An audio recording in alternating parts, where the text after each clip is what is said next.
Now you notice that the gentleman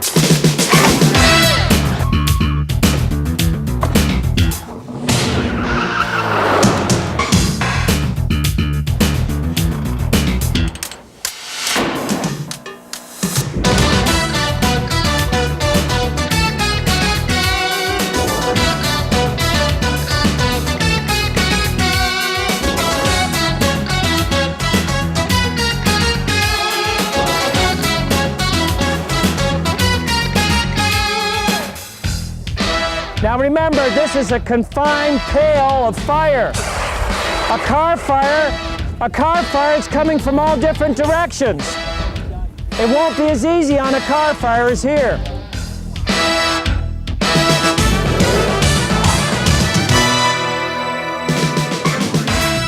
Motoring 91 is brought to you by Quaker State. Quaker State, one tough motor oil.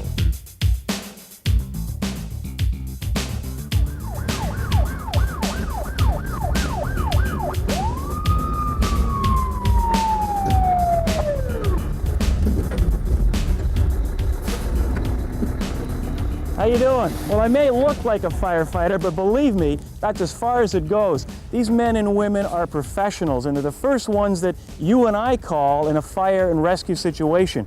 But at the racetrack, the first people on the scene are the marshals. Well, this week, the marshals meet the firefighters to get some life-saving advice. He pitched the car sideways, bringing it to a halt, popped the emergency exit, but the fire just seemed to get more intense until the safety safari arrived on the scene seconds later.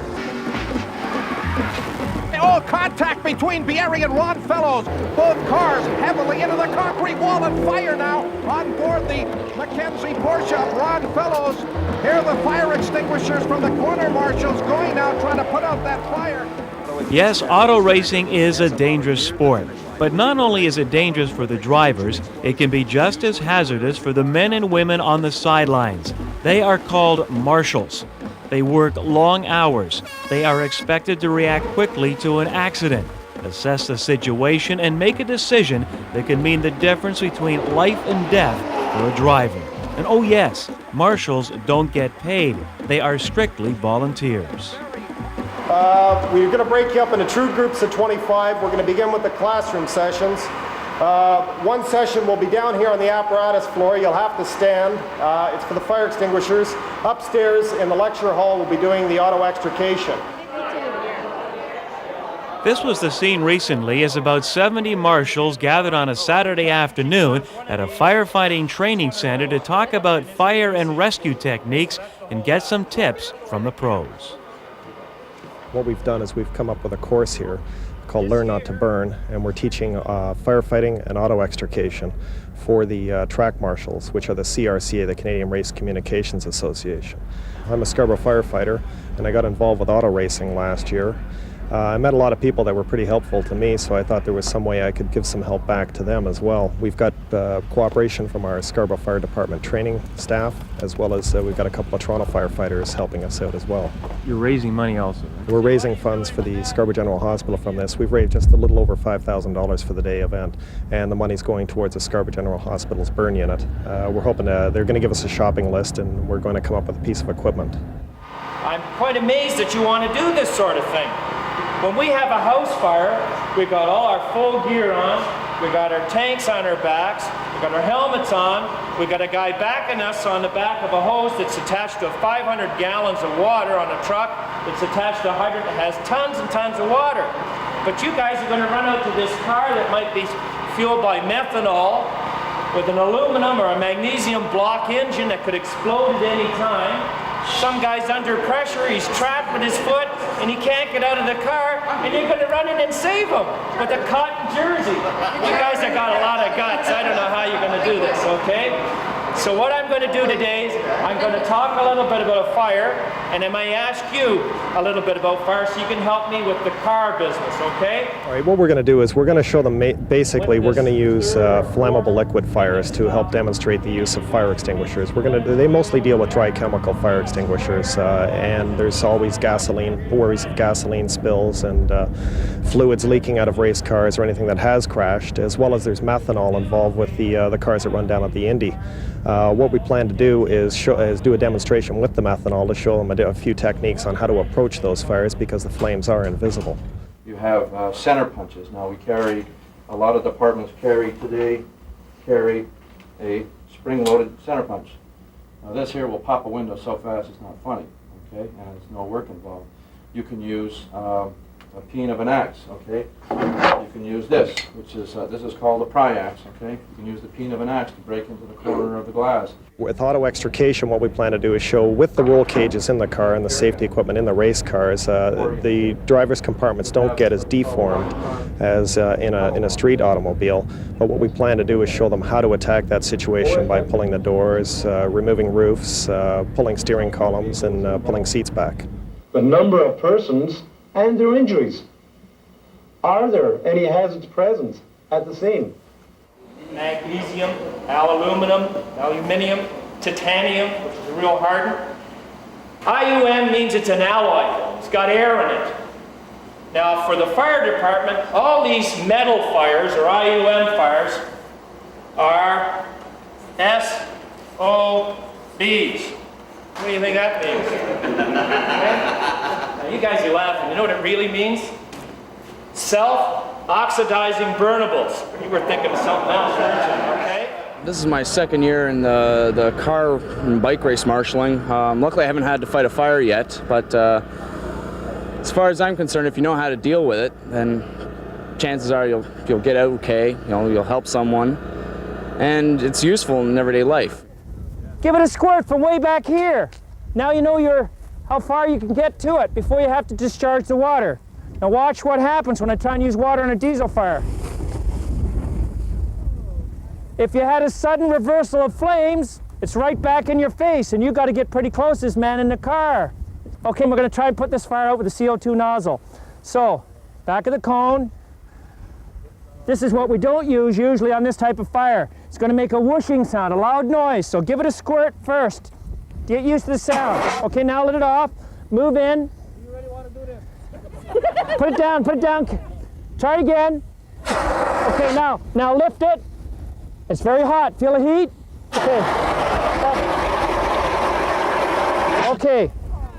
We managed to do it. Was it Carolyn? Now, because Carolyn did such a good job, we put the fire out. More times than not, that doesn't work because you're in a confined area.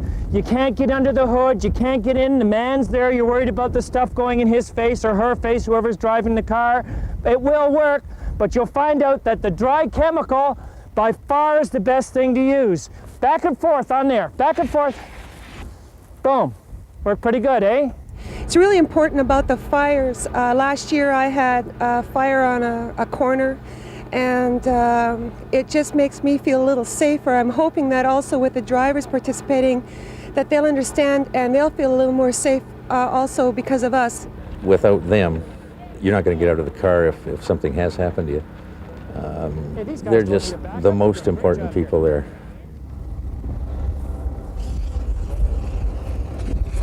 You moved in a little bit too fast there. Don't go in quite so fast. Okay. Quick squirt and then step, step, step. If you're going too fast, it's going to splash back at you. You're very close too. Now the lads here are setting up for pulling the steering column. And the reason they would pull the steering column is because they have no other way of getting that particular victim out. So they will go in and they would pull this with a come along. And again, they don't know what kind of damage that's happened underneath, so they're taking the precaution of wrapping this in such a way that if it were to tear loose, it's not going to tear loose on the victim. It's going to come this way. Bernie, you want to let a couple people try the hand? Yes. If it bends at all, it will pop that door and pop into their face, okay? Sorry. So every time they do any kind of an operation, they have to minimize any chance of danger to them. So all the more reason when you've got hay bales and things, you have to have water. Soak it down with water. See, we do the motorcycles at Shannonville a lot. So maybe suggest that they have bucket pumps strategically placed on the S-bends, the curves, the ones where the accidents are happening. Have some water.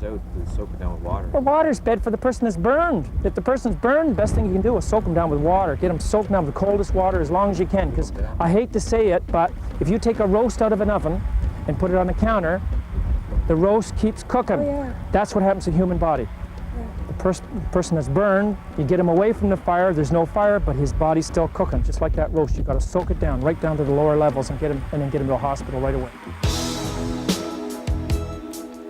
GM's 3800 V6 is a willing performer. While you won't find multi-valves or twin cams, you will find ample horsepower and an abundance of torque.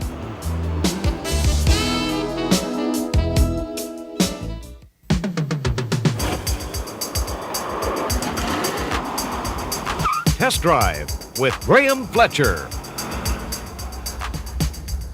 This week on Test Drive we look at the newest Buick, the Park Avenue Ultra. And one thing that struck me about this car was the similarity in a lot of the styling cues to the Jaguar Sovereign. See what you think. The Ultra certainly is not a pile-on test type car. There was a lot of body roll, and after the first couple of direction changes, the front end had a tendency to plough. Having said that, the Dyna suspension offers a marvellously smooth float-on air-type ride on good pavement. However, if you hit a medium-sized bump or pothole, the whole setup becomes unsettled and relays a lot of the shock to the passengers. Because of the soft nature of the suspension, there is a lot of nosedive under hard braking. When the anti-lock brake system is activated, the pedal rises towards the driver. There is, however, minimal brake pedal pulsation, which is a desirable trait. GM's 3800 V6 is a willing performer. While you won't find multi-valves or twin cams, you will find ample horsepower and an abundance of torque. You get all of this and an average fuel economy that is the envy of many larger cars. In the race to 100 kilometers an hour, the Ultra turned in times a tad under 10 seconds. This little black box may not look like much, but in a front-end collision it could end up being your very best friend. Because what it does in a front-end collision that's exceeding about 19 kilometers an hour, it will activate the airbag, and the airbag hopefully will stop you from taking a chunk out of the steering wheel with your face. Well, I don't know about you, but I couldn't get over the overwhelming resemblance this car bears to the very regal-looking Jaguar Sovereign. The other thing I couldn't get over was the length of no-charge options you'll find in the Ultra. They numbered no less than 44 and occupied one side of legal-size paper. The seats you'll find in the Ultra have more in common with your favourite lazy boy than they do with the average car seat. They do, however, offer adequate support, albeit overly soft. On longer trips, I found myself tensing my back muscles to compensate for this softness. After a while, the fatigue begins to set in. I like the memory feature on the driver's seat because after fiddling with the buttons to find the right setting, it was nice to have a one-touch return. The dash is a wraparound affair with the light switches and passengers' climate controls being located on the door panels. The instrument cluster is complete in every respect, and thank goodness it's analog, making it easy to read. The radio offers all it promises, which is great sound quality. However, the lack of a tape deck surprised me. I, for one, would ditch the CD player in favour of a tape deck if I had to choose one or the other. The trunk is huge and very usable. However, the liftover could have done with being a little lower, and the lid could have opened a little wider. Be warned and watch your head on the lip. Before we go to the scoreboard, it's time for my pet peeve, and on the Ultra it's to do with the size and location of the door mirrors. First of all, the mirrors are far too small for a vehicle of this size, and secondly, because of this silly extra pillar here, they've had to locate the door mirrors too far back down the door. Moving them this way a little bit would have helped matters a great deal. Now to the scoreboard for a rundown on the Park Avenue Ultra. With 170 horses on tap, the big Buick's 3800 V6 engine provided ample pep. We recorded times a titch under 10 seconds to eclipse the 100k mark, more than average for this large landlocked boat. We recorded stopping distances of 124 feet from 80 kilometers an hour. Again, another great showing from an ABS system. I noticed little brake pedal pulsation when the system was activated. I did, however, find the fact that the pedal rose slightly a little disconcerting. During the pylon test, I found there was far too much body roll and too little lateral support from the seats. Having said that, this is a highway cruiser, so I guess I could live with these traits. Aside from the jolts relayed to the occupants when the Buick has to negotiate potholes, the comfort level offered is extremely high. Top marks go to a great sound system as well. We recorded a very high 10.4 litres per 100 kilometers or 27 miles per gallon. This was far better than I expected from such a large, heavy vehicle. The new Buick Park Avenue Ultra is sure to find a lot of fans. It is large, comfortable, good looking and surprisingly fuel efficient. Although not my cup of tea, I certainly enjoyed the time I spent with this car.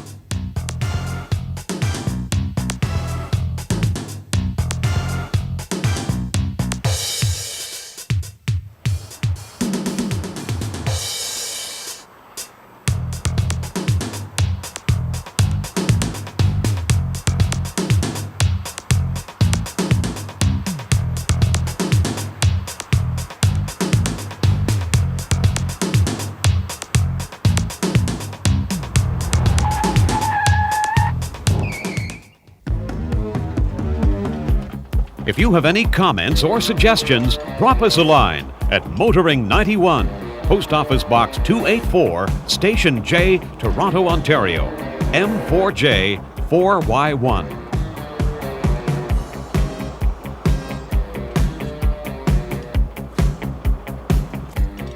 So just to review, you keep the wind at your back. If it's quite heavy, you set it down, give it a quick squirt to make sure you know how far it will go, then move in carefully. So give it a squirt. Okay, now grab a hold of your handle, move in. You want to kit it up on an angle, you put it out with that one squirt. Look at that, wonderful. Light again for us here. We're back at the training center as firefighters continue to instruct marshals on fire and rescue. And with me once again is Jim Kelly. And Jim, we're going to see another demonstration. What exactly we're going to see? What we're going to show is the effects, Brad, of how methanol reacts with flames and the fact that you cannot actually see it. We're going to have Rick step in here, light the flames, and you'll see as he goes through that it's very, very difficult to see the flames from the methanol. The cart cars and some circle track cars have methanol involved with it. Once this gets burning, the only way we can truly tell whether it's burning is to use something to lead in. If you can see, there's just small heat waves in there. Now, if we put the broom in, you'll see the broom is on fire. That's the only way we can actually tell. Now, we'll have Guy come in here with a dry chemical extinguisher, and he will put it out. So in the pit area, if a car is on fire or somebody's on fire, you just can't see it. You don't know. No, you can't see it. And as we saw with what happened with Little Al Unser last year, is they just hand-bombed water all over the place to try to put that out because they didn't know where the flames were coming from and what the source of the fire was from. Well, the marshals are continuing to put out their fires here at the training center, and we're now going to meet a gentleman who has his own share of fires to put out, but these fires are under the hood of your car. I'm talking, of course, about our favorite mechanic, Bill Gardner. And this week, Bill is going to introduce us to an old friend who has a new look and certainly a new price tag. Okay, quick, what is this part? Well, if you said shock absorber, of course, you're absolutely right. And if you're like many of today's drivers, you probably grew up accustomed to rear-wheel drive cars that had 4 units very similar to this one. Now, a unit like this is around $30 to $40, so replacing a set of 4 is not a big deal. But if you've got one of today's downsized front-wheel drive cars, you've probably got at least 2 of these and possibly 4. This is a McPherson strut type front shock absorber. It's a much larger, huskier unit. You can see a larger shaft, a larger fluid reservoir, a large mounting boss at the bottom, and a plate that carries the coil spring that supports the weight of the vehicle. Now, this is a much more expensive unit, about $150 for just one of these units. So the price can really add up if you had to change 2 or 3, maybe 4 of these units. Now, you can see that it mounts up in the suspension tower of the vehicle, something like this. You can see the original one on this vehicle with its lower mounting boss. It's got a lot of miles, but it's still in quite good shape on this particular vehicle. There's no damage. There's no signs of leakage, in which case this would all be oily and greasy and have a sludgy type deposit on here if it was in fact leaking. You can see the coil spring that supports the car. And moving down to the bottom end, we can see the lower control arm, the conventional A-shaped lower control arm assembly, and the lower ball joint. Now, this McPherson strut assembly in effect replaces the upper ball joint and upper control arm that you used to have on many cars. So it's a much more highly stressed unit. It's doing a lot more for you, and that in effect justifies some of that extra cost. But how do you determine if and when you do have to replace shock absorbers? Well, whatever you do, don't ask the guys that are selling them, or you'll have 4 new ones on there before you know it. You're probably the best person to make that determination based on the ride and handling of your vehicle. They tend to deteriorate very slowly, so it's hard to determine exactly when. But if you're going over large bumps, railway tracks, and you notice that that vehicle is just pogoing up and down several times after you encounter that obstacle, it's probably a good indication that your shocks are worn out and it's time to replace them. Till next week, I'm Bill Gardner for Motoring 91.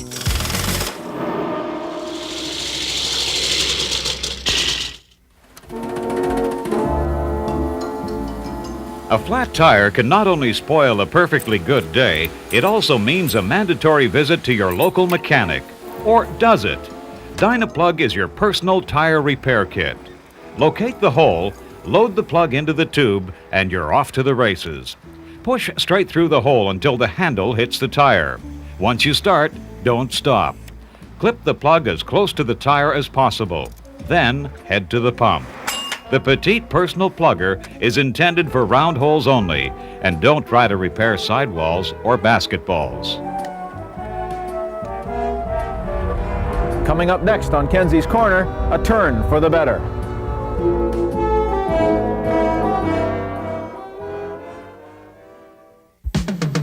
Kenzie's Corner with Jim Kenzie. You know, there's more to being a good driver than not doing bad things. To be a real pro, you have to do the little things right.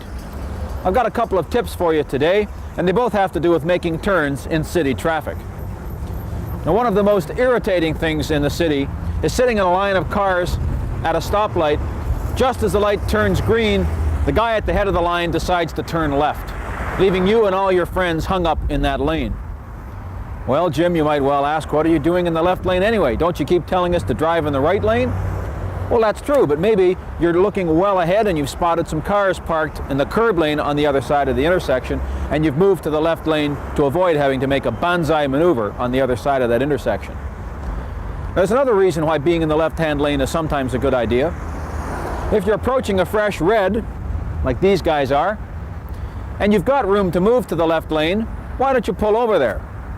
That way, somebody coming from behind you who wants to turn right on the red light can do so. It only saves him a few seconds, but why not be courteous and let him have his shot? By the way, for those of you watching in Quebec, you can go get a cup of coffee now because right turns are illegal on red lights in that province. So these are small points. They're not big deals, but they are ways to help improve traffic flow, keep everybody's temper under control, and with better traffic flow, we're even saving fuel and reducing pollution. So think of them as little gifts to the environment. I'm Jim Kenzie. Well, the marshal training is still continuing here, and right now you are looking at the real stars of today's event, the firefighters. These men have come out and volunteered their time, and as a result, the racetrack hopefully will be a much safer environment. That's it for now, but we'll see you next week for more stories on cars and the people who drive them. Motoring 91 is brought to you by Quaker State. Quaker State, one tough motor oil.